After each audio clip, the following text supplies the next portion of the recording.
அவன் எப்படி ஆண்டவரை பண்ணலாம், எப்படி இப்படி செய்யலாம் அப்படின்னு சொல்லி வந்திருக்கிறேன். அதனால தான் உன் ஜெபத்தில் வரலன்னு உடனே அந்த இடத்துல முழங்கால் படிட்டு அந்த குறிப்பிட்ட அந்த வாலிப ஊழியருக்காக முழங்கால் படிட்டு அழுதாராம்.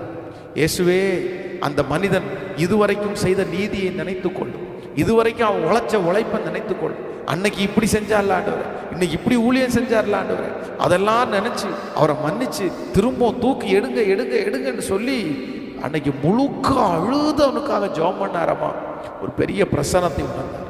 காலங்கள் தாண்டினது. ஒரு நாள் இந்த ஊழியக்காரரை, இந்த பெரிய ஜெப வீரராகி இந்த ஊழியக்காரருக்கு ஒரு கன்வென்ஷன் கூட்டம் நடத்தப்பட்டது. அந்த கன்வென்ஷன் கூட்டத்தில் இவருக்கு முன்னாடி ஒரு பிரசங்கிக்கிறாரு. அவர் யாருன்னு கேட்டால் அந்த வாலிப தம்பியாக ஒரு நாள் ஜெபித்தவர்.